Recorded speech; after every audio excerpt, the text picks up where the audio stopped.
Chapter 12. Visiting her new friend. In the daylight, Mary saw that Colin's room was indeed beautiful. There were colorful pictures and rugs hanging on the walls, and there was a big bookshelf lined with books. Colin was wrapped in a velvet dressing gown and sat up in bed against a large cushion. He was happy to see her. "Mary!" he called out excitedly. Mary smiled and nudged her head toward Martha, who was standing in the doorway, trembling. It was obvious that Martha was very much afraid of losing her job. Colin looked confused for a moment, then realized what was wrong with Martha. "Martha," he ordered, "come here." Martha was still shaking as she approached his bed. "You are supposed to do whatever I please, right?" he asked. "Yes, sir," Martha replied.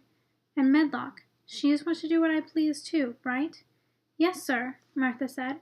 "Well, if I order you to bring Miss Mary to me," Colin reasoned, "then how can you lose your job if Medlock finds out? You will only be doing exactly what I please, so you must not worry."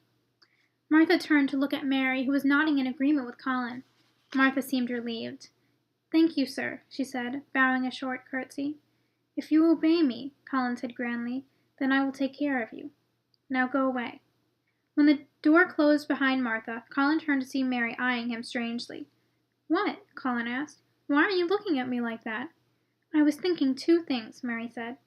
"The first is how much you remind me of a Rajah prince I knew in India. He wore rubies and diamonds all over his clothes, and he spoke to everybody like you just spoke to Martha. Everybody had to do everything he said, in a minute. I think he had them killed if they didn't." Colin stared at her blankly. "And the other thing? I was thinking of how different you are from Dickon," she told him. "Who is Dickon?" Colin demanded. Mary's eyes lit up when she told Colin about Dickon. She told how Dickon knew everything and how he could charm animals. "He's not like anyone else in the world," Mary said. "He can charm foxes and squirrels and birds, just like the snake charmers in India. He plays tunes on a wooden pipe and they come to listen. He knows all about gardens, and he knows about everything that grows on the moor." "The moor is such a dreary place," Colin said, turning up his nose. "I used to think that too," Mary said at once, "but then Dickon told me about all the beautiful things that live and grow on the moor. When Dickon talks about it, you feel you must see it for yourself." "I'll never see it," Colin muttered sadly. "Not if you stay in this room forever," Mary said. Then she thought for a moment. "But maybe you could see it someday." Colin's eyes widened. "Go on the moor? How could I? I'm going to die." Mary placed her hands on her hips. "How do you know that?" she demanded. She hated the way Colin kept talking about dying. "That's what everybody always says," Colin replied. "They all say it. Everyone except a doctor that I once had. He said, the lad might live if he made up his mind to do it. He needs a bit of cheering. But they got rid of that doctor." Mary suddenly became excited. "I know who could cheer you up," she announced. "Dickon. He's always talking about live things. He never talks about dead things. He has such round blue eyes and red cheeks. He's always cheery." Colin stared at her unsurely. "But—" "Never mind," Mary said, cutting him off. "Let's not talk any more about dying. I don't like it. Let's only talk about living.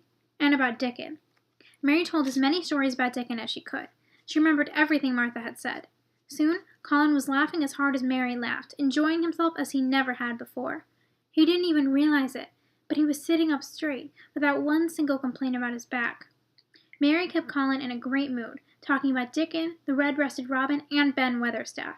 They were both laughing so hard they didn't hear the bedroom door open. "Good Lord!" a voice boomed into the room. Colin and Mary stopped laughing and turned toward the door. It was Mrs. Medlock and Dr. Craven.